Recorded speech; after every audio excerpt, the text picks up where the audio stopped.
Ya basta, Carmela. No sirves para nada más que dar problemas. Mañana mismo buscaré un asilo. Las palabras de Luisa cortaban como cuchillos, mientras la anciana de 78 años miraba por la ventana, lágrimas silenciosas corriendo por su rostro marcado por el tiempo.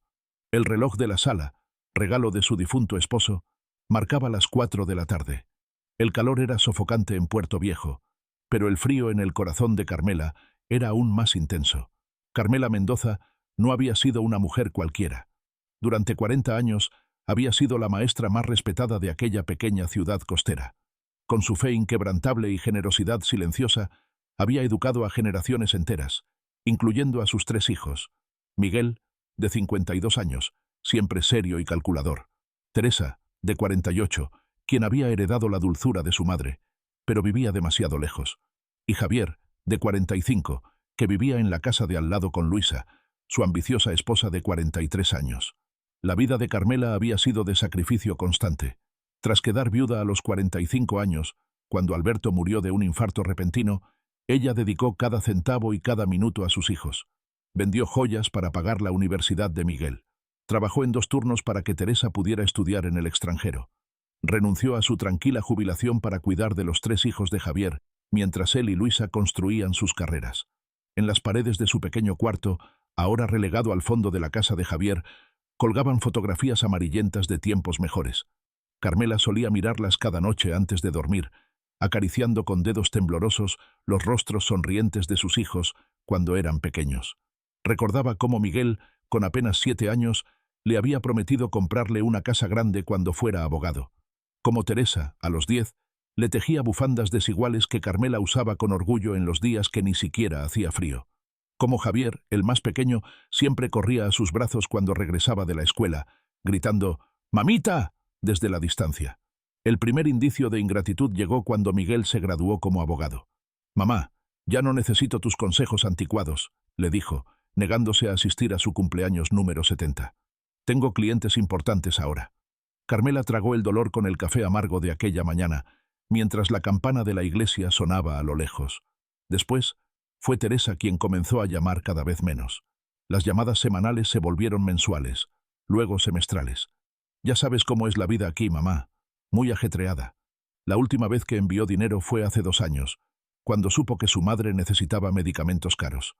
Ya he ayudado demasiado. Los demás también pueden hacer su parte».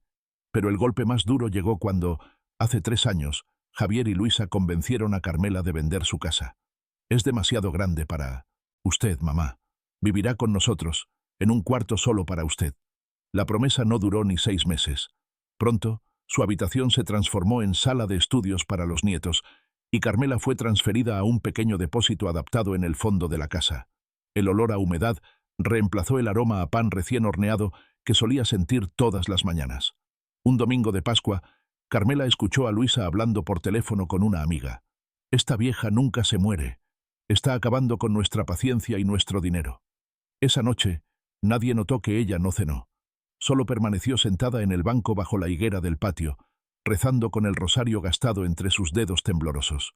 Cuando cumplió 76 años, ningún hijo se acordó, ni siquiera un mensaje.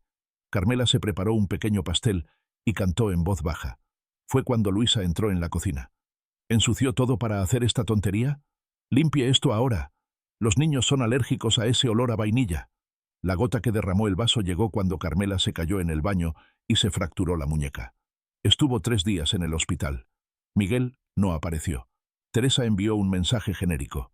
Javier fue a visitarla por exactamente 8 minutos, quejándose del caro estacionamiento. «No podía haberse caído en casa, mamá. Nos está costando una fortuna».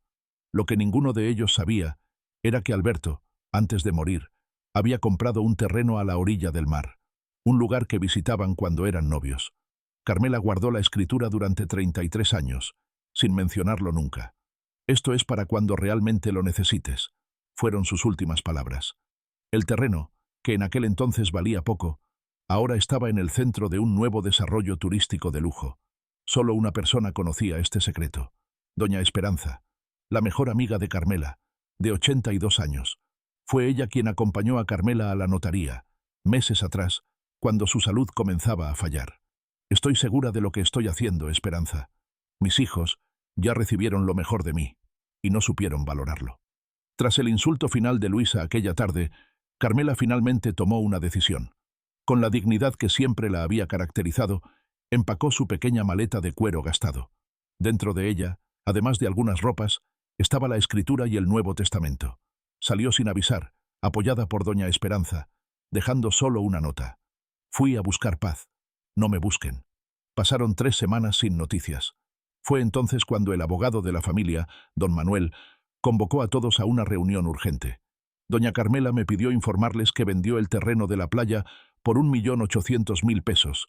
Ella no quiso que ustedes lo supieran antes porque, bueno, tenía sus motivos. La mandíbula de Miguel cayó. ¿Qué terreno? ¿De qué dinero estamos hablando? Luisa agarró el brazo del abogado. ¿Dónde está la vieja? Necesitamos hablar con ella. Ahora mismo. Don Manuel continuó, impasible. También me instruyó informarles que está viviendo en la casa de reposo Santa Lucía. Pagó por adelantado 5 años con parte del dinero. El resto, bueno, dejó este sobre para ser abierto solo hoy. Dentro había 3 cartas y un documento oficial. En la primera carta, Carmela explicaba sobre el terreno que Alberto había comprado. En la segunda, detallaba cómo cada hijo la había lastimado en los últimos años, con fechas y palabras exactas. La tercera contenía un mensaje simple. El dinero restante fue donado para construir un ala infantil en el hospital donde estuve sola con mi muñeca fracturada. El documento era un Nuevo Testamento. La pequeña casa donde Carmela había crecido, en un barrio ahora valorizado, que todos pensaban había sido vendida años atrás, seguía a su nombre. Y ella la dejaba a Esperanza, con una condición: que parte de ella se convirtiera en una pequeña escuela para niños necesitados. Desesperados, los 3 hijos corrieron a la casa de reposo. Al llegar, encontraron a Carmela sentada en una terraza soleada, rodeada de flores y libros, conversando animadamente con otros ancianos. Su rostro tenía una serenidad que no había mostrado en años. «¡Mamá!», gritó Javier. «¿Qué significa esto? Ese dinero es de la familia». Carmela miró a sus hijos con calma. «No, hijo, era mío y de tu padre. Así como mi tiempo, mi amor y mi vida fueron de ustedes. Y mira lo que hicieron con ellos. Vamos a llevarte a casa ahora mismo», dijo Miguel, fingiendo preocupación. «Esta es mi casa ahora», respondió Carmela. «Aquí nadie me llama inútil». Luisa, con lágrimas falsas, intentó abrazarla. «Suegrita, siempre cuidamos de usted. Aquello fue un malentendido». «Las paredes tienen oídos, Luisa», dijo Carmela suavemente. «Escuché todo lo que ustedes decían cuando pensaban que no estaba escuchando. Cada palabra, cada risa de desprecio». En los meses siguientes, los hijos intentaron de todo. Miguel presentó demandas judiciales que fueron rechazadas. Teresa regresó apresuradamente del extranjero, jurando amor eterno. Javier y Luisa aparecían diariamente con regalos caros. Pero Carmela, con gentil firmeza, mantuvo su decisión. 1 año después, la vida había cambiado drásticamente para todos. Miguel perdió clientes importantes cuando la historia se difundió. Teresa regresó al extranjero, consumida por la culpa. Javier y Luisa se divorciaron, destruidos por las recriminaciones mutuas. Mientras tanto, en la casa de reposo, Carmela florecía. Comenzó a dar clases de literatura a los otros residentes. Su habitación se convirtió en punto de encuentro para tardes de té y conversaciones. Los domingos recibía la visita de antiguos alumnos que descubrieron su paradero. Y una vez por semana, llevaba a sus 3 nietos de paseo, la única conexión familiar que ella insistió en mantener. En la inauguración del ala infantil del hospital, ahora llamada Pabellón Alberto y Carmela Mendoza, los 3 hijos aparecieron, manteniendo distancia entre ellos. Observaron desde lejos mientras su madre, radiante en un vestido azul celeste, cortaba la cinta junto al alcalde. Al final de la ceremonia, Carmela se acercó a ellos. El amor verdadero no exige retribución, pero sí respeto. Siempre tendrán mi amor. Pero el respeto, eso lo perdieron, y necesitarán reconquistarlo. Entregó a cada uno una pequeña caja. Dentro había objetos de su juventud. Para Miguel, el reloj de Alberto. Para Teresa, el anillo de compromiso de su madre. Para Javier, las cartas que escribieron cuando eran niños. «No es dinero», dijo ella, «pero es mucho más valioso. Es memoria. Es quienes ustedes eran antes de olvidar». El tiempo, ese juez silencioso, trajo diferentes destinos. Miguel, 2 años después, abandonó la abogacía corporativa y comenzó a defender causas de ancianos abandonados. Teresa fundó una ONG para conectar familias separadas por la distancia. Javier, tras el divorcio, se mudó cerca de la casa de reposo y comenzó, tímidamente, a visitar a su madre con frecuencia, trayéndole el café que siempre le gustó.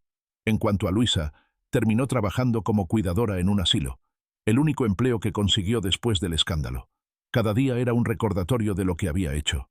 A los 83 años, sentada bajo un árbol de jabuticaba en el jardín de la casa de reposo, Carmela observaba a sus nietos jugar. Doña Esperanza se acercó con 2 tazas de té de hierbabuena. ¿Valió la pena, amiga? Carmela sonrió, el rostro sereno iluminado por el sol de la tarde.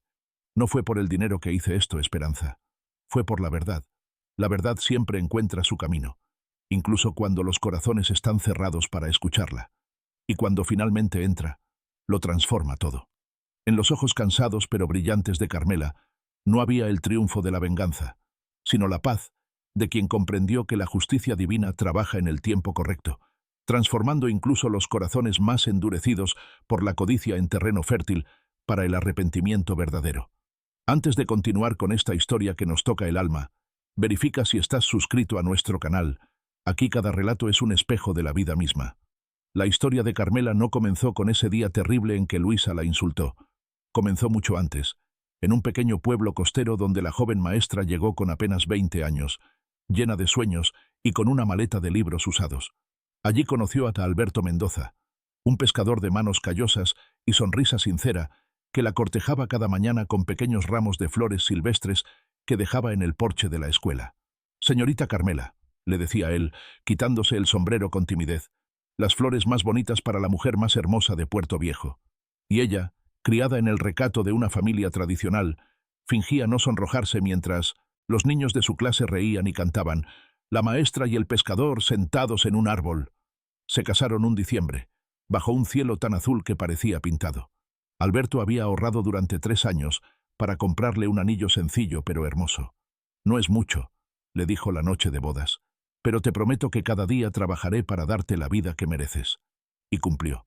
Mientras Carmela enseñaba a leer y escribir a los niños del pueblo, Alberto salía al mar antes del amanecer y regresaba con la mejor pesca. Pronto pudieron comprar una casita de paredes blancas y ventanas azules, a solo 3 calles de la playa. Allí nacieron sus 3 hijos, en intervalos de 3 o 4 años. Miguel, el primogénito, llegó una noche de tormenta. Carmela estuvo 12 horas en trabajo de parto, aferrada a la mano de Alberto mientras la comadrona del pueblo la asistía. «Es un varón fuerte», anunció la anciana, entregándole al bebé envuelto en una manta tejida por la propia Carmela. «Será un hombre de carácter». Y vaya que lo fue.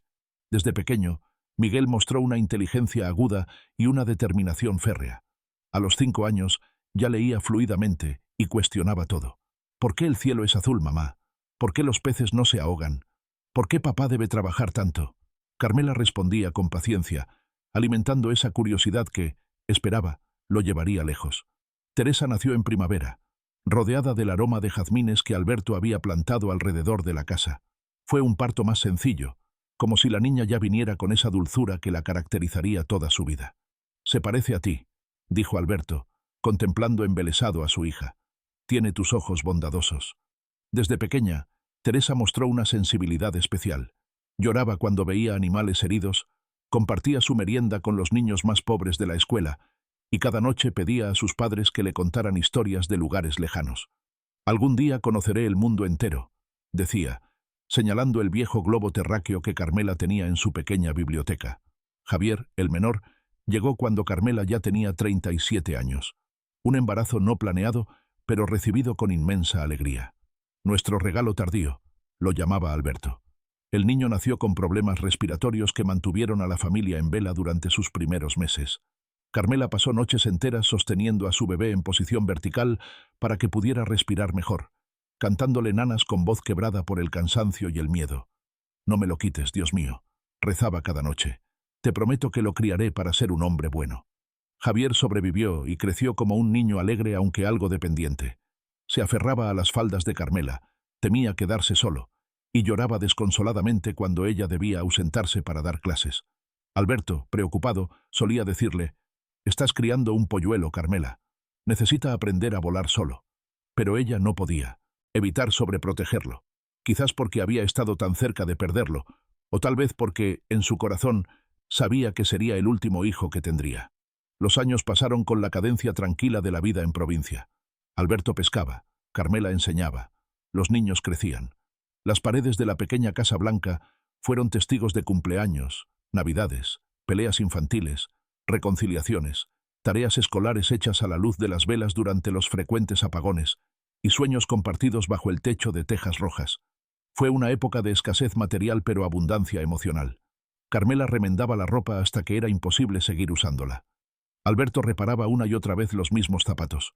Los niños heredaban libros, juguetes y ropa de primos y vecinos, pero nunca faltó comida en la mesa, ni risas, ni el ritual sagrado de la cena familiar donde cada uno compartía lo mejor y lo peor de su día. Lo más importante, les repetía Carmela, no es lo que tienen, sino lo que son, y ustedes son hijos del amor más grande que ha existido. La tragedia llegó sin aviso un martes de marzo.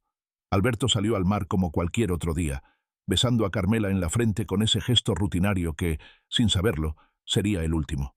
Regreso para la cena, mi amor. Prepara ese guiso de pescado que tanto me gusta. Pero no regresó. Un dolor en el pecho, agudo e implacable, lo derribó en su barca a kilómetros de la costa. Otro pescador lo encontró ya sin vida, con las redes aún en las manos y la mirada fija en el horizonte, como si hubiera estado contemplando el camino a casa hasta el último momento. Carmela tenía 45 años cuando se convirtió en viuda. Miguel acababa de cumplir 19 y estaba por comenzar la universidad. Teresa, con 15, atravesaba la adolescencia con sus propias turbulencias. Javier, apenas con 10 años, no comprendía del todo por qué su padre no volvería jamás. La noche del velorio, mientras los vecinos del pueblo llenaban la pequeña sala de la casa con sus presencias silenciosas y sus platos de comida que nadie tocaba, Carmela encontró una carta en el bolsillo de la camisa que Alberto había dejado colgada detrás de la puerta esa mañana. Con manos temblorosas, la abrió en la soledad de su habitación. Mi querida Carmela, hace días que siento algo extraño en el pecho. No te lo he dicho para no preocuparte. Ya bastante tienes con los niños y la escuela. Mañana iré al médico en el pueblo vecino, pero por si acaso, quiero que sepas algo importante. Hace 5 años compré un terreno a orillas del mar, en aquella caleta donde te pedí matrimonio. Lo compré a don Sebastián cuando necesitaba dinero para la operación de su esposa. Es pequeño, pero hermoso, y algún día valdrá mucho más de lo que pagué. La escritura está guardada en la caja de metal bajo nuestra cama, junto con algunos ahorros que he ido guardando. No es mucho, pero podría ayudarte si algún día las cosas se ponen difíciles. No uses esto a menos que sea absolutamente necesario. Es nuestro seguro, nuestro plan B. Los niños no necesitan saberlo ahora. Cuando crezcan y sean responsables, podrás decidir si se lo cuentas. Te he amado cada día de mi vida, Carmela. Has sido mi primera y única luz. Cuida de nuestros hijos, pero también cuídate tú. A veces temo que te olvides de vivir por cuidar de todos los demás. Por siempre tuyo, Alberto. Esa noche, Carmela lloró hasta quedarse sin lágrimas. No solo por la pérdida del amor de su vida, sino por esa última muestra de cuidado que él había tenido hacia ella. Guardó la carta y la escritura en el fondo de su viejo joyero, decidida a honrar la voluntad de Alberto. Al día siguiente, con el rostro pálido pero la espalda recta, reunió a sus 3 hijos en la mesa de la cocina. A partir de hoy, las cosas serán diferentes, les dijo con voz firme. Pero les prometo que no les faltará nada esencial. Su padre trabajó toda su vida para que ustedes pudieran tener un futuro mejor y voy a asegurarme de que así sea. Y cumplió su promesa, a un costo que solo ella conocía. Vendió sus pocas joyas para pagar la matrícula universitaria de Miguel, quien había sido aceptado en la Facultad de Derecho de la capital. «Mamá, no es necesario», protestó él débilmente cuando se enteró. «Puedo trabajar y estudiar». «Tu padre quería que fueras abogado», respondió ella con sencillez. «Concéntrate en tus estudios. Yo estaré bien». Para mantener a la familia, Carmela comenzó a trabajar doble turno. Por las mañanas seguía dando clases en la escuela del pueblo, y por las tardes aceptó un puesto como secretaria en la alcaldía. Llegaba a casa después de las 8 de la noche, con los pies hinchados y la espalda adolorida, pero siempre con energía para revisar las tareas de Teresa y Javier, preparar la cena y dejar la ropa lista para el día siguiente. Los fines de semana lavaba y planchaba uniformes ajenos para ganar un dinero extra que guardaba en un sobre marcado como Universidad de Teresa. Su hija había expresado el deseo de estudiar idiomas, quizás motivada por esos libros de viajes que Carmela le leía de pequeña. «¿Por qué no descansas un poco, mamá?», le preguntaba a veces Teresa, viendo cómo sus manos se agrietaban por el jabón y el agua fría. «Estás trabajando demasiado». Carmela solo sonreía. «El descanso vendrá después, hija. Ahora es tiempo de sembrar para que ustedes puedan cosechar». Javier, mientras tanto, se volvió aún más dependiente tras la muerte de su padre. Desarrolló problemas de aprendizaje que requerían atención especializada. Carmela gastó parte de sus escasos ahorros en llevarlo a psicólogos y terapeutas en la ciudad vecina, viajando 3 horas cada sábado en un autobús destartalado. «Va a superarlo», le aseguraban los especialistas. «Solo necesita tiempo y apoyo constante». Y así fue como Carmela se convirtió en madre y padre, en sostén económico y emocional, en maestra y consejera. Sus propios sueños. Alguna vez había hablado de escribir libros infantiles, de viajar a la capital para ver una obra de teatro, de aprender a tocar el piano. Fueron guardados en el mismo cajón donde guardaba las cartas de Alberto, que releía en las noches de particular soledad. Los sacrificios dieron fruto, al menos inicialmente. Miguel se graduó con honores y consiguió trabajo en un prestigioso bufete de abogados de la capital. Teresa obtuvo una beca parcial para estudiar en el extranjero, que Carmela complementó con todos sus ahorros. Javier, aunque con más dificultades, logró terminar el bachillerato y encontró trabajo como asistente en una tienda de electrodomésticos. Fue entonces cuando Carmela, ya con 60 años, pensó que finalmente podría descansar. Jubilada de la escuela con una pensión modesta, planeaba dedicarse a su pequeño jardín, a leer todos esos libros que había acumulado, pero nunca tuvo tiempo de disfrutar, y quizás a retomar su viejo sueño de escribir cuentos para niños. Pero el destino, o más bien las decisiones de sus hijos, tenían otros planes para ella. Miguel, ahora convertido en un abogado ambicioso con contactos en los círculos de poder, regresó al pueblo por primera vez en años. Venía con un automóvil lujoso y un traje hecho a medida que contrastaba dolorosamente con la sencillez de la casa donde creció. «Mamá, deberías vender esta casa y mudarte a algo más adecuado», le dijo, mirando con desdén las paredes desconchadas y los muebles gastados. «¿Qué dirán mis colegas si vienen a visitarte?» Carmela sintió una punzada en el corazón. «Esta es la casa donde nacieron tú y tus hermanos, donde tu padre y yo construimos nuestra vida». «Papá murió hace 15 años», respondió él con impaciencia. «La vida sigue. Necesitas adaptarte a los nuevos tiempos». Se marchó al día siguiente, dejando un cheque sobre la mesa que Carmela nunca cobró. Era la primera grieta visible en la relación con su primogénito. Teresa, por su parte, había construido una vida en Europa. Se casó con un empresario y rara vez llamaba. Cuando lo hacía, la conversación giraba invariablemente hacia sus problemas, el estrés de la vida moderna, las dificultades con los empleados de su casa, lo cara que era la educación privada para sus hijos. «¿Y tú, mamá? ¿Cómo estás?», preguntaba al final, casi como una obligación. «Bien, hija. Todo bien por aquí», respondía Carmela, ocultando sus propias dificultades para no preocuparla. Lo que nunca mencionaba era cómo a veces tenía que elegir entre comprar sus medicamentos para la presión arterial o reparar el techo que goteaba cuando llovía. Cómo los inviernos se volvían más duros para sus huesos cansados. Cómo extrañaba escuchar voces en esa casa ahora demasiado grande y silenciosa. Javier fue quien le dio la mayor alegría en esos años. Se casó con Luisa, una joven ambiciosa pero aparentemente cariñosa, y tuvieron 3 hijos en rápida sucesión.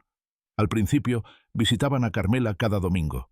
Los niños llenaban la vieja casa de risas y desorden, y por unas horas, ella volvía a sentirse verdaderamente viva. «Abuelita, cuéntanos otra vez cómo conociste al abuelo», pedían los pequeños, acurrucados junto a ella en el viejo sofá. Y Carmela relataba, con ojos brillantes, esa historia que nunca se cansaba de contar. Cómo Alberto la cortejaba con flores silvestres, cómo bailaron bajo las estrellas en su primera cita, cómo él le propuso matrimonio en aquella caleta escondida que ahora solo ella recordaba. Pero incluso esa alegría comenzó a empañarse con el tiempo. Luisa, cada vez más absorbida por sus ambiciones sociales, empezó a encontrar excusas para espaciar las visitas. «Los niños tienen actividades. Hace demasiado calor para viajar. La casa de tu madre es muy pequeña para todos nosotros». Javier, siempre el más débil de carácter, cedía a los deseos de su esposa. Las visitas semanales se volvieron mensuales, luego ocasionales. Fue en el cumpleaños número 70 de Carmela, cuando la realidad la golpeó con toda su crudeza. Había preparado una pequeña celebración, cocinando durante 2 días los platillos favoritos de sus hijos. Puso la mesa con el mantel bordado que solo usaba en ocasiones especiales, Sacó las copas de cristal que Alberto le había regalado en su 20º aniversario y esperó. Nadie llegó. Miguel envió un mensaje diciendo que tenía un caso importante que atender. Teresa llamó brevemente desde algún aeropuerto, prometiendo visitarla pronto. Javier apareció al día siguiente, solo y con prisa, entregándole un regalo envuelto apresuradamente que resultó ser una bata de casa de talla equivocada. «Lo siento, mamá. Luisa organizó una cena con sus jefes y no pudimos cancelar. Te lo compensaremos».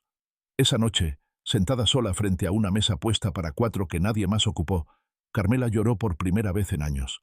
No por autocompasión, sino por la dolorosa comprensión de que sus hijos, a quienes había entregado su vida entera, ahora la veían como una obligación incómoda, un recordatorio de un pasado que preferían olvidar. Fue entonces cuando recordó la carta de Alberto y el terreno junto al mar. Durante todos esos años, había respetado su deseo de guardarlo como último recurso. Quizás, pensó mientras guardaba la comida que nadie probó, ese momento está llegando. Pero aún no estaba lista para rendirse.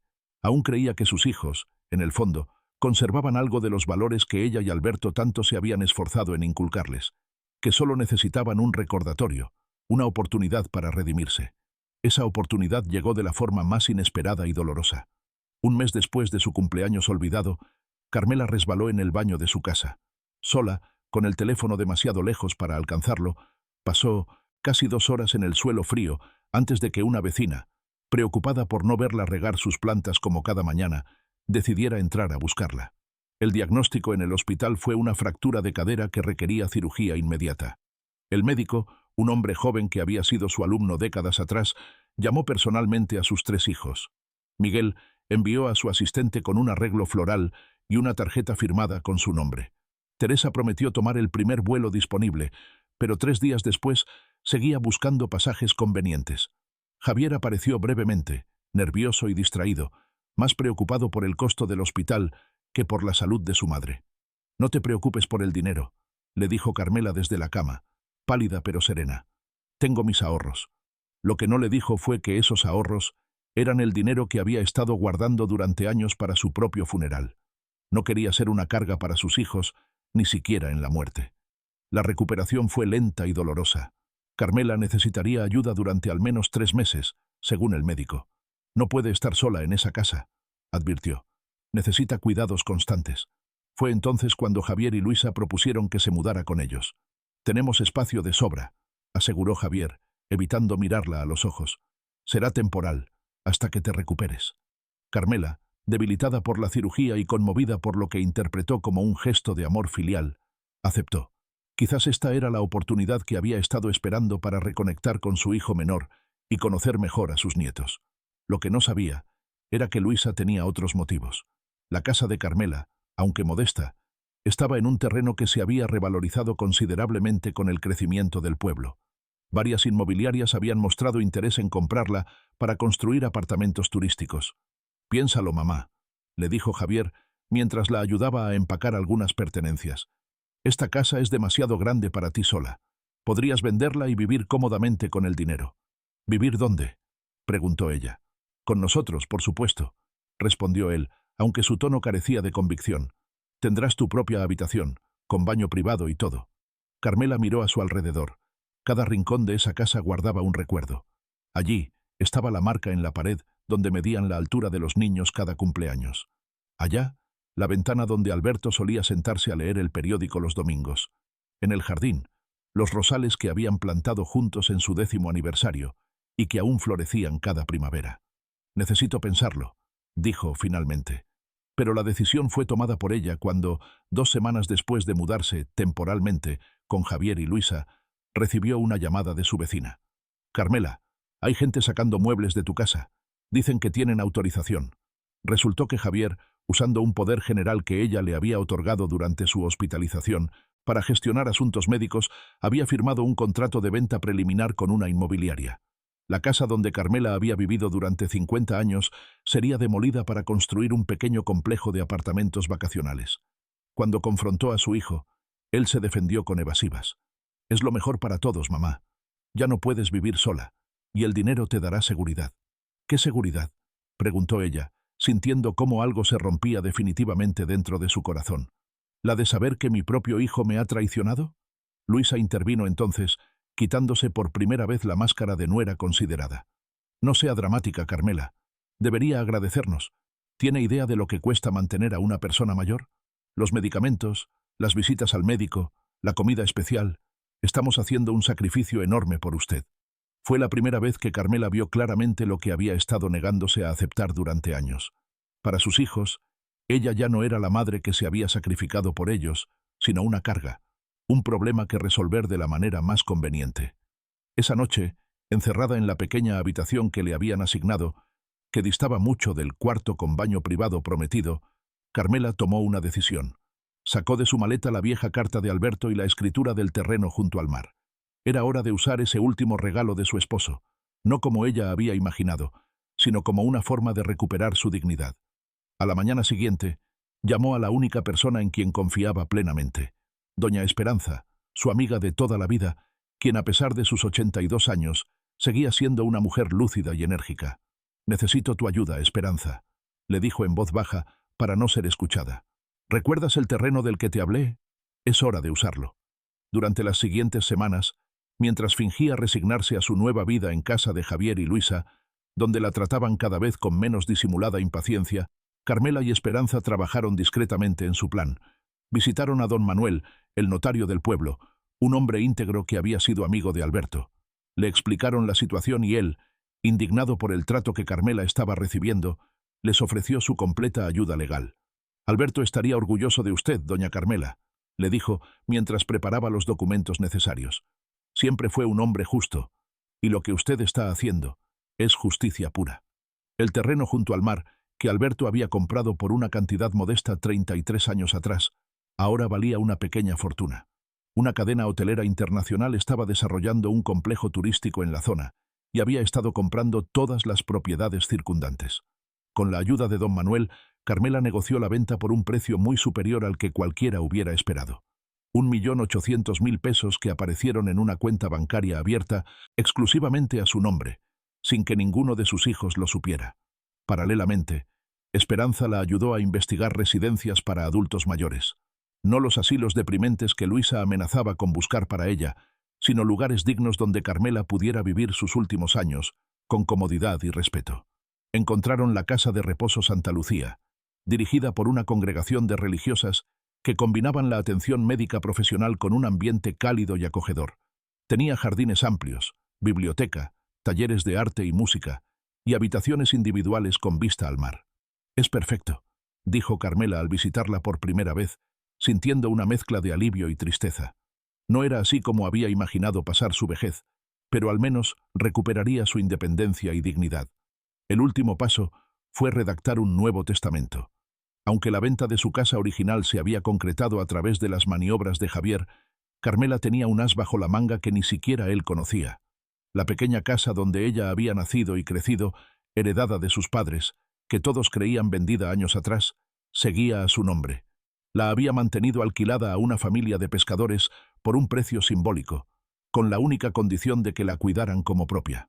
En su nuevo testamento, Carmela dejaba esa propiedad a Esperanza, con la condición de que una parte se convirtiera en escuela para niños sin recursos. El dinero de la venta del terreno costero tendría 3 destinos.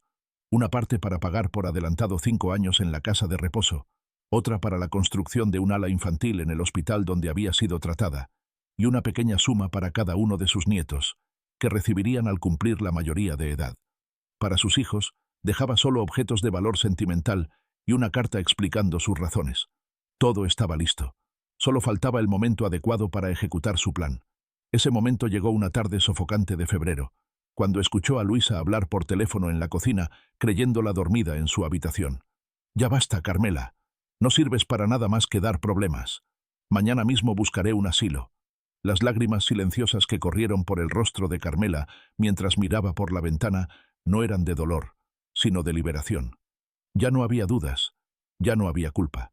Era hora de recuperar el control de su vida, aunque fuera en sus últimos años. Esa misma tarde, mientras Luisa salía de compras y Javier estaba en el trabajo, Esperanza llegó con un taxi. En menos de 10 minutos, Carmela recogió sus escasas pertenencias y dejó atrás la casa de su hijo, con solo una breve nota sobre la mesa. «Fui a buscar paz. No me busquen». Las 3 semanas que siguieron fueron de una tranquilidad que Carmela no había experimentado en años. Instalada en su luminosa habitación en la casa de reposo Santa Lucía, con vista al mismo mar que Alberto tanto amaba, comenzó a recuperar no solo su salud física sino también su espíritu.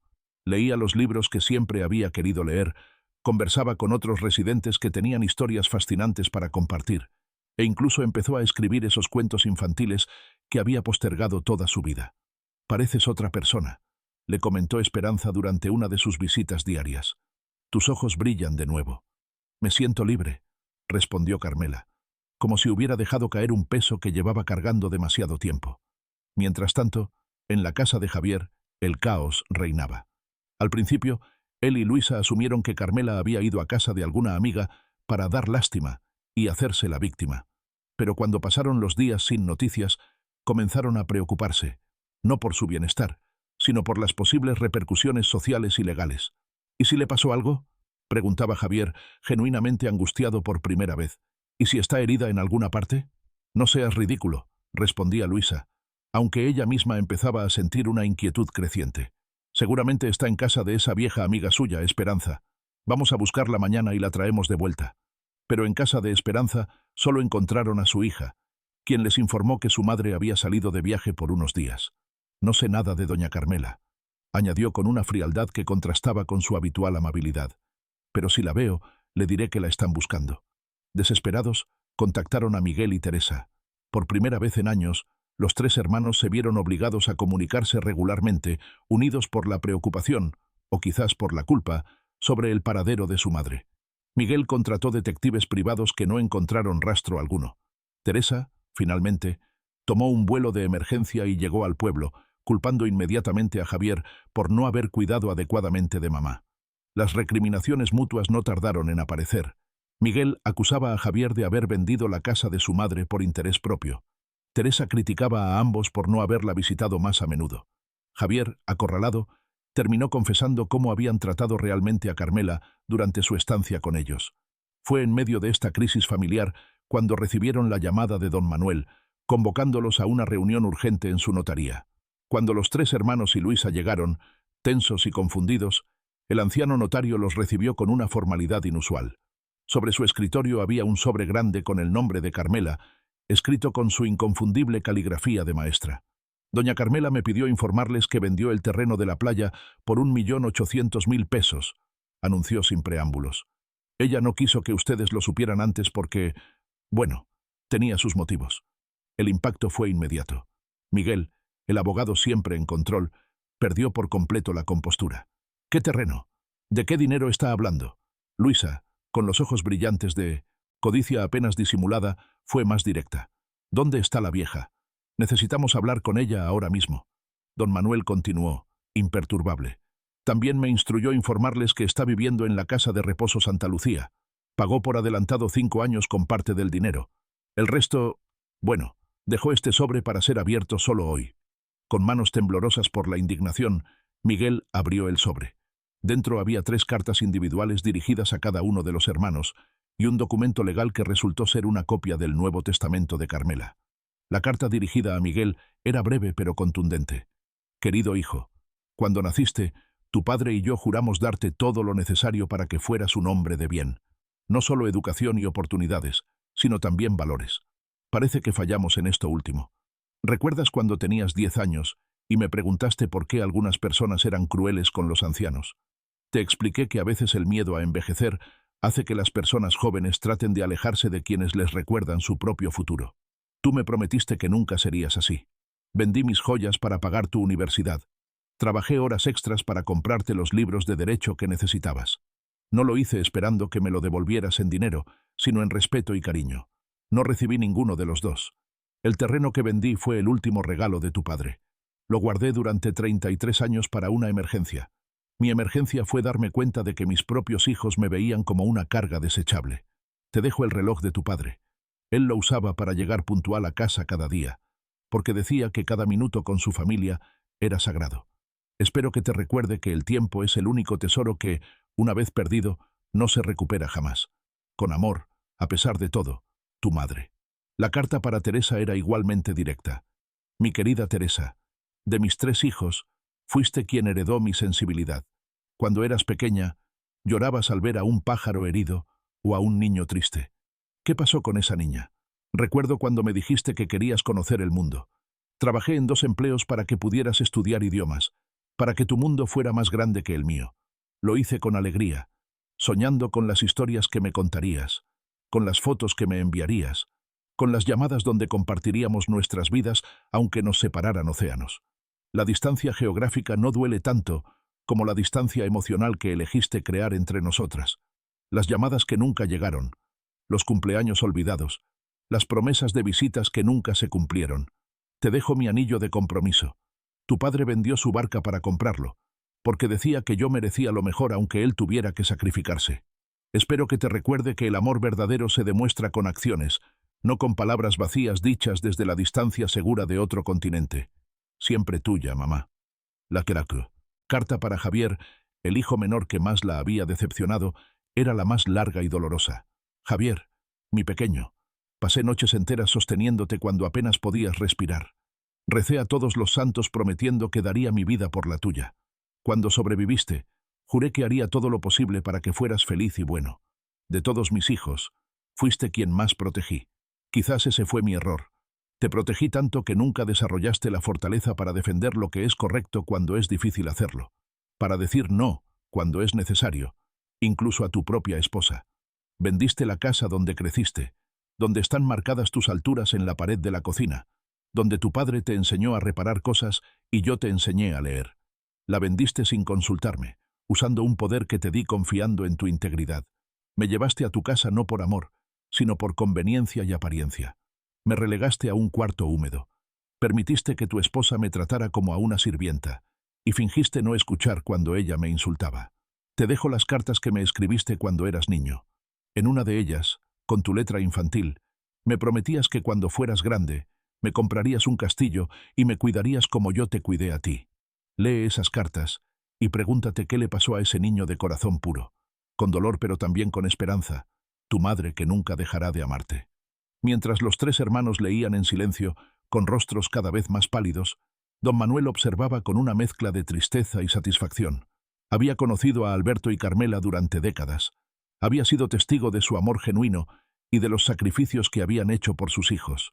Ver cómo esos mismos hijos la habían tratado en su vejez le provocaba una indignación que apenas podía contener. «El testamento», dijo finalmente, señalando el documento que ninguno de los hermanos había tenido aún el valor de leer, «es bastante claro. La casa de sus abuelos, que doña Carmela mantuvo todos estos años, será para doña Esperanza con la condición de que parte de ella se convierta en una escuela para niños sin recursos. El dinero de la venta del terreno ya ha sido distribuido según sus deseos. 5 años pagados en la casa de reposo, una donación para construir un ala infantil en el hospital municipal y un fideicomiso para cada uno de sus nietos que recibirán al cumplir 18 años. ¿Y para nosotros?», preguntó Miguel, su voz apenas audible. Don Manuel lo miró directamente a los ojos. «Las cartas que acaban de leer y los objetos mencionados en ellas. Eso es todo». «Esto es injusto», protestó Teresa, aunque sin verdadera convicción. «Somos sus hijos». «La justicia», respondió el notario, «a veces llega de formas inesperadas. Doña Carmela me pidió que les dijera una última cosa, que las puertas de la casa de reposo están abiertas si desean visitarla, pero solo si van con sincero arrepentimiento, no por interés en un dinero que ya no está disponible para ustedes».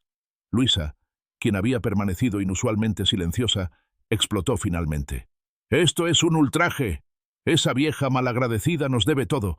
¿Quién cuidó de ella cuando estaba enferma? ¿Quién le dio un techo?». Don Manuel la miró con una frialdad que la hizo retroceder. «Señora, le sugiero que modere su lenguaje cuando hable de doña Carmela. Este pueblo es pequeño, y las historias viajan rápido. Ya hay rumores sobre cómo trataron a una mujer que fue maestra de la mitad de los habitantes de Puerto Viejo. No creo que les convenga añadir más leña a ese fuego». Salieron de la notaría en silencio, cada uno sumido en sus propios pensamientos. Miguel, el pragmático, ya calculaba cómo minimizar el daño a su reputación profesional. Teresa sentía una vergüenza que no había experimentado en años, recordando todas las veces que había pospuesto llamadas y visitas. Javier, por primera vez en su vida adulta, comenzaba a cuestionar las decisiones que había tomado, especialmente su matrimonio con Luisa. Fue él quien habló primero cuando estaban en la calle. Vamos a verla, ahora mismo. ¿Para qué? Respondió Luisa con desdén. Ya no tiene dinero que nos interese. No es por el dinero, dijo Javier, sorprendiéndose a sí mismo por enfrentarse a su esposa. Es porque es nuestra madre. Miguel y Teresa intercambiaron una mirada de sorpresa. Javier, siempre el más débil y manipulable, mostraba por primera vez una firmeza inesperada. Tiene razón, concedió Miguel después de un momento. Deberíamos ir. La casa de reposo Santa Lucía resultó ser todo lo contrario a lo que habían imaginado. No era el asilo deprimente que aparecía en sus mentes cuando pensaban en hogares para ancianos, sino un lugar luminoso y acogedor, con jardines bien cuidados y residentes que parecían genuinamente contentos. Una religiosa los recibió en la entrada. ¿Vienen a ver a doña Carmela? Está en el jardín trasero, dando su clase de literatura. ¿Clase de literatura?, repitió Teresa confundida. Oh, sí, sonrió la monja. Su madre ha sido una bendición para nosotros. Organiza círculos de lectura, ayuda a otros residentes con su correspondencia, e incluso está escribiendo cuentos infantiles que leemos a los niños del orfanato cuando vienen de visita. Todos la adoran aquí. Los condujo a través de pasillos luminosos hasta una terraza que daba a un jardín exuberante. Allí, sentada en un círculo con otros 5 o 6 ancianos, estaba Carmela. Vestía un sencillo vestido azul claro que resaltaba el blanco de su cabello, cuidadosamente recogido en un moño. Leía en voz alta de un libro gastado, haciendo pausas para comentar y escuchar las opiniones de sus compañeros. Lo que más impactó a sus hijos fue su expresión. Había en su rostro una serenidad, una paz, que no habían visto en años. Sus ojos, antes apagados por la tristeza y la resignación, ahora brillaban, con una vitalidad renovada. Fue Miguel quien la llamó, su voz habitualmente segura ahora temblorosa. ¿Mamá? Carmela levantó la vista del libro. Los miró uno a uno, sin sorpresa, como si hubiera estado esperando este momento. Con calma, se disculpó con su grupo de lectura y se acercó a ellos, apoyándose ligeramente en un bastón tallado.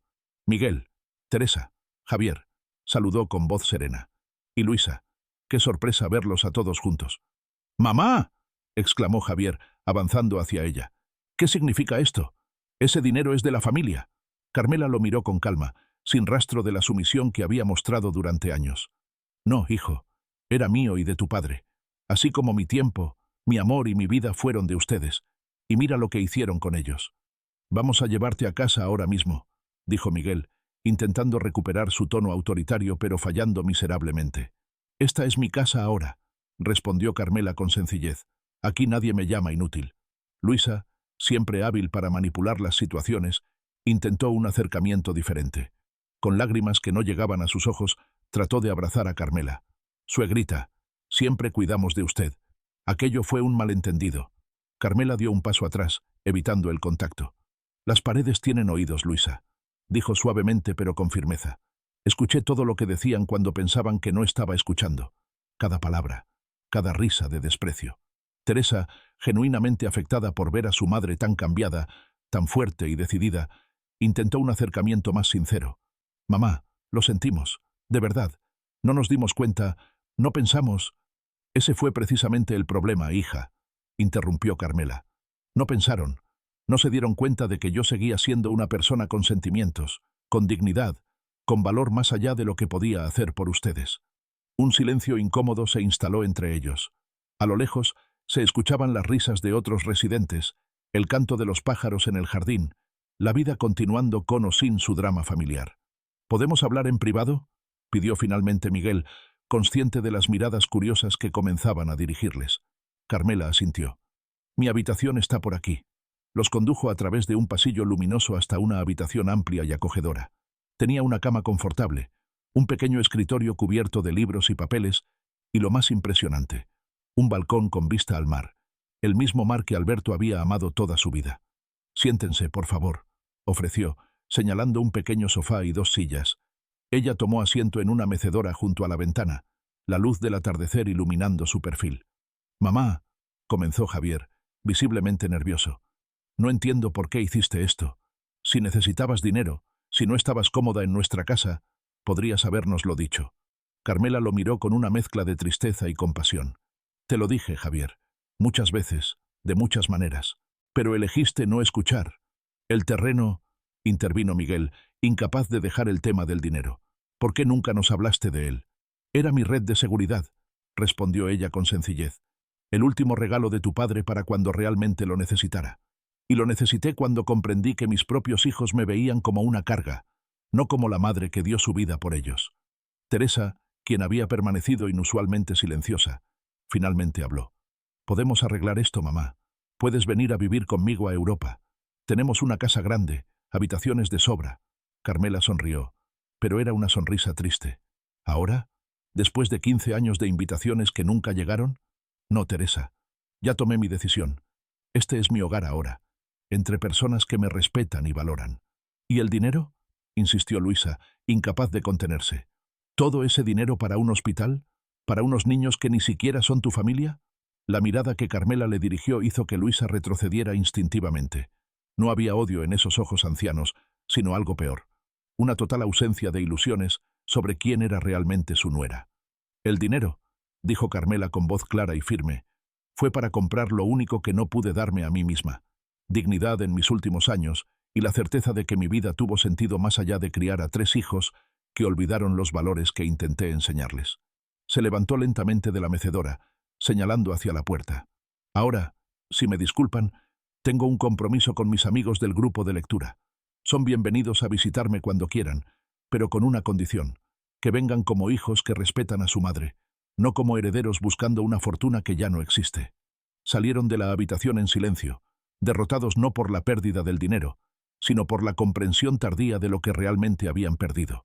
La confianza y el respeto de una mujer extraordinaria que merecía mucho más de lo que ellos le habían dado.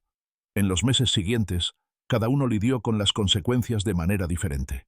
Miguel, cuya reputación profesional sufrió un duro golpe cuando la historia se difundió en los círculos sociales y legales de la capital, perdió varios clientes importantes. «No confío en un abogado que no supo honrar a su propia madre», le dijo directamente uno de ellos al retirarle un caso millonario. Esta crisis profesional lo llevó a una profunda introspección personal. Comenzó a terapia, algo que siempre había despreciado como cosa de débiles, y gradualmente empezó a reconectar con la persona que había sido antes de que la ambición consumiera su humanidad. Teresa, consumida por la culpa, intentó compensar años de ausencia con visitas frecuentes y llamadas diarias. Al principio, sus acercamientos eran torpes, forzados, claramente motivados por el remordimiento más que por un afecto genuino. Pero con el tiempo, a medida que realmente escuchaba a su madre, sus historias, sus sueños postergados, su sabiduría acumulada en décadas de vida, comenzó a redescubrir a la mujer extraordinaria que había dado todo por ella. Este redescubrimiento la llevó a cuestionar sus propias elecciones de vida, su matrimonio por conveniencia con un hombre al que apenas veía, su trabajo en una empresa cuya ética cuestionable había ignorado durante años. Javier enfrentó quizás la crisis más profunda. Su matrimonio con Luisa, ya deteriorado antes de estos eventos, se desmoronó completamente en los meses siguientes. Las recriminaciones mutuas, los reproches constantes, la evidencia innegable de la crueldad con que habían tratado a Carmela, todo se convirtió en un veneno que consumió lo poco que quedaba de su relación. «Tú la trataste peor que yo», acusaba él durante sus cada vez más frecuentes discusiones. «Tú permitiste que lo hiciera», respondía ella, exponiendo una verdad que Javier no podía negar. El divorcio fue amargo y doloroso, especialmente para sus 3 hijos, quienes no entendían por qué su familia se desintegraba. Fue entonces cuando Javier, buscando estabilidad en medio del caos, comenzó a visitar regularmente a su madre en la casa de reposo. Al principio iba solo por necesidad emocional, buscando el consuelo que solo una madre puede dar.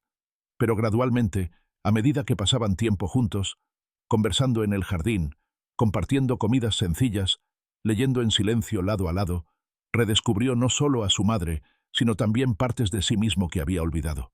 «Siempre fuiste el más sensible», le dijo Carmela un día, mientras observaban juntos el atardecer desde su balcón. «Tan parecido a tu padre en eso. Él también sentía todo profundamente, aunque no siempre lo expresara con palabras». «Lo extraño», confesó Javier, sorprendiéndose a sí mismo. «Apenas tenía 10 años cuando murió, pero a veces sueño con él, con sus manos grandes y seguras enseñándome a reparar cosas». Carmela sonrió, sus ojos brillantes con lágrimas contenidas. «Él estaría orgulloso del hombre en que te estás convirtiendo ahora. No del que fuiste, sino del que estás eligiendo ser».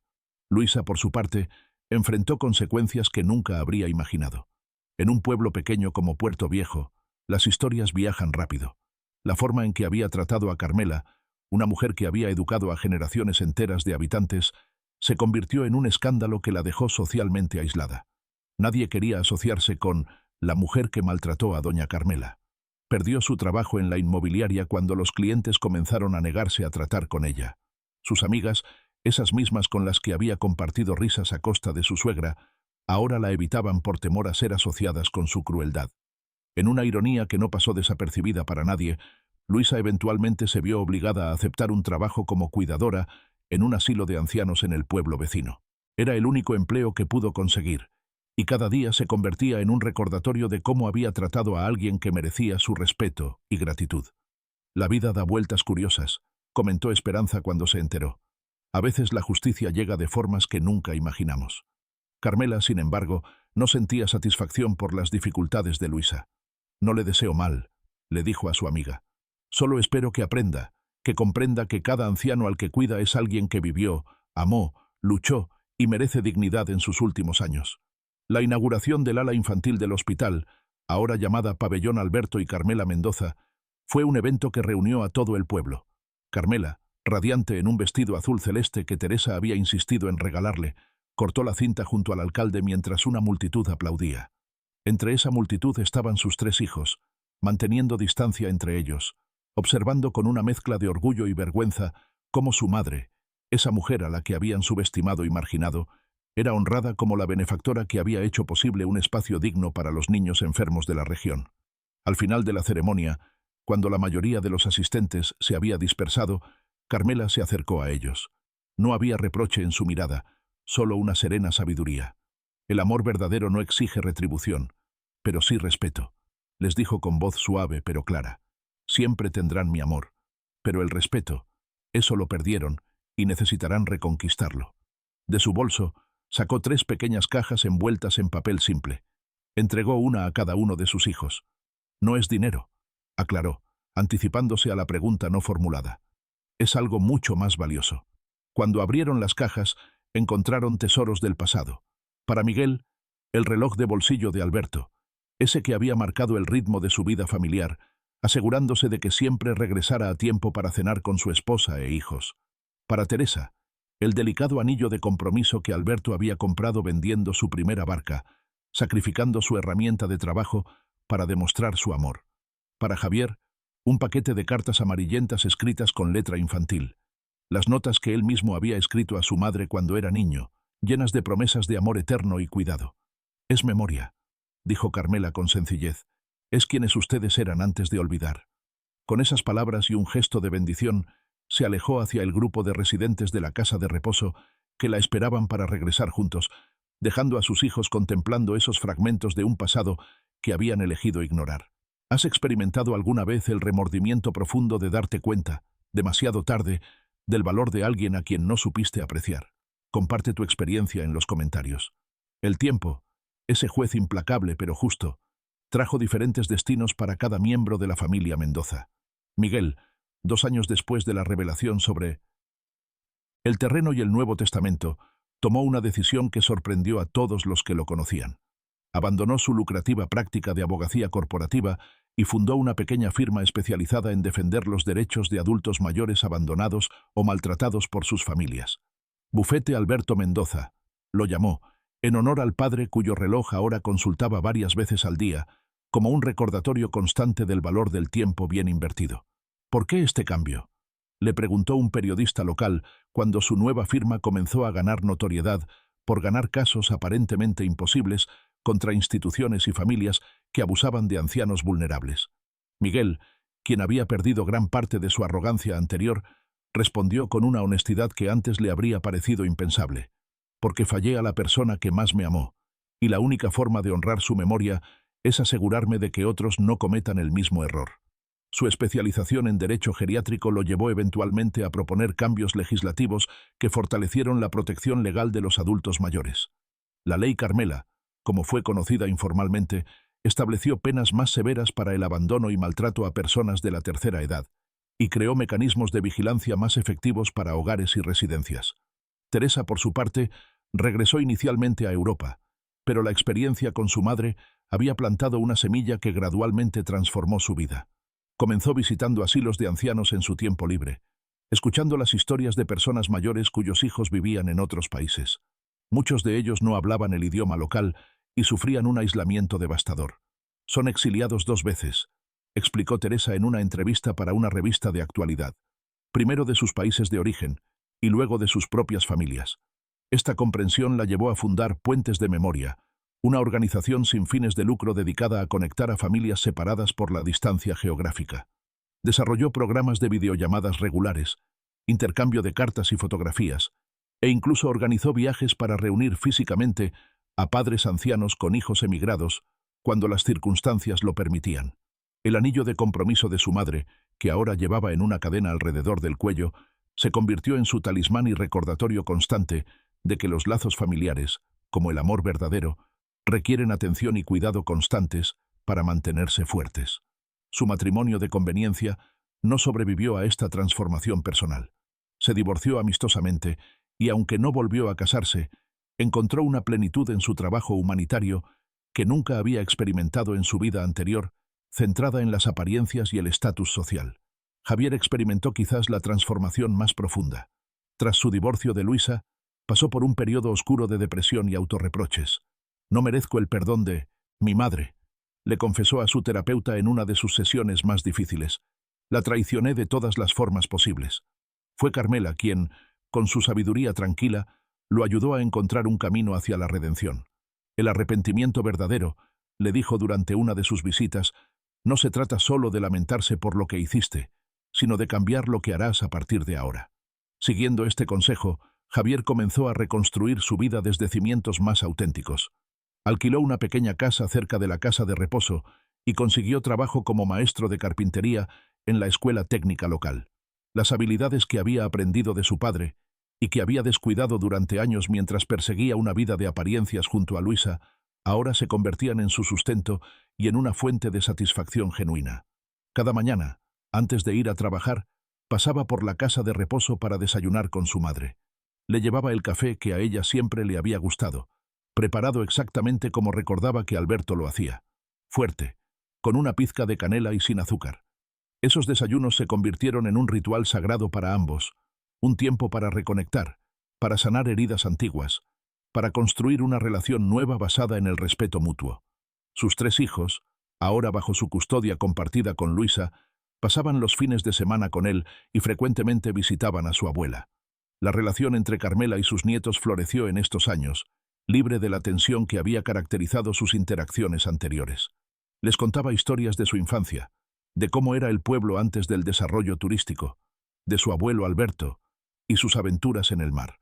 Les enseñaba a hornear el pan de canela que había sido la receta familiar por generaciones, a identificar las constelaciones en el cielo nocturno, a valorar las cosas simples pero esenciales de la vida. «Abuela», le preguntó un día su nieta mayor, ya en la preadolescencia, «¿por qué no estás enojada con papá y los tíos después de cómo te trataron?» Carmela reflexionó un momento antes de responder. «El enojo es como una roca que cargas. Al principio piensas que te da fuerza, que te protege, pero con el tiempo te das cuenta de que solo te está hundiendo. Preferí soltar esa roca y usar mis manos libres para abrazar, para crear, para vivir el tiempo que me queda». Luisa, mientras tanto, vivía las consecuencias de sus acciones. Su trabajo como cuidadora en el asilo del pueblo vecino, inicialmente aceptado solo por necesidad económica, se convirtió inesperadamente en una escuela de humildad y compasión. Día tras día, atendía a ancianos en situaciones similares o peores a las que había puesto a Carmela. Algunos la trataban con desprecio, otros con una gratitud que la hacía sentir aún más culpable por su comportamiento pasado. «Señora Luisa», le dijo una tarde don Ramón, un anciano de 92 años que rara vez hablaba con alguien, «usted ha cambiado. Cuando llegó aquí, sus manos eran frías cuando me bañaba. Ahora son cálidas. ¿Qué pasó?». La pregunta la dejó sin palabras. No podía explicarle a este hombre frágil que sus manos se habían calentado con las lágrimas de arrepentimiento que derramaba cada noche, con la vergüenza que sentía cada vez que recordaba cómo había tratado a una mujer que solo había mostrado bondad hacia ella y sus hijos. «Estoy aprendiendo, don Ramón», respondió finalmente. «Estoy aprendiendo». Y era verdad. Lentamente, dolorosamente, Luisa estaba aprendiendo lecciones que debería haber comprendido mucho antes. que la vejez no es una enfermedad, sino una etapa de la vida tan valiosa como cualquier otra, que cada arruga en los rostros que ahora lavaba con cuidado contaba una historia de alegría o sufrimiento, que la dignidad no es algo que se pierde con la edad, sino un derecho inalienable que todos merecen hasta su último aliento.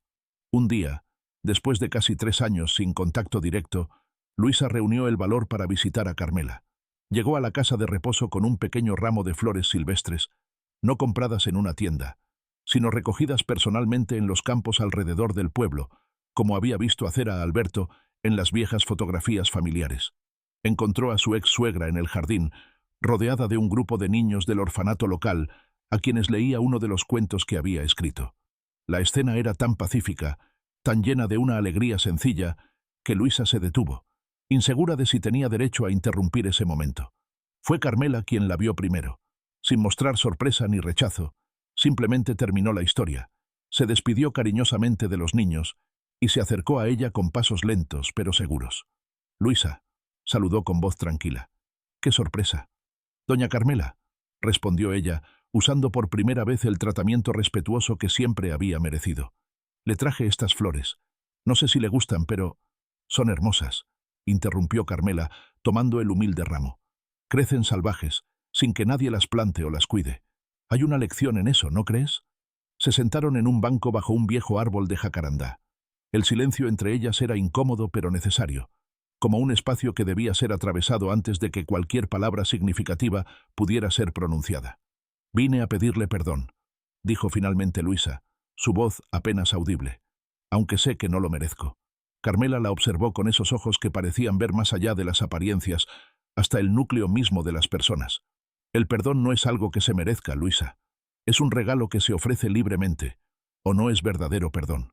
«La traté horriblemente», continuó Luisa, las lágrimas que había contenido durante años finalmente desbordándose. «La insulté, la humillé, la hice sentir como una carga cuando usted solo nos dio amor y apoyo». «Sí», confirmó Carmela, sin crueldad, pero también sin endulzar la verdad. «Lo hiciste.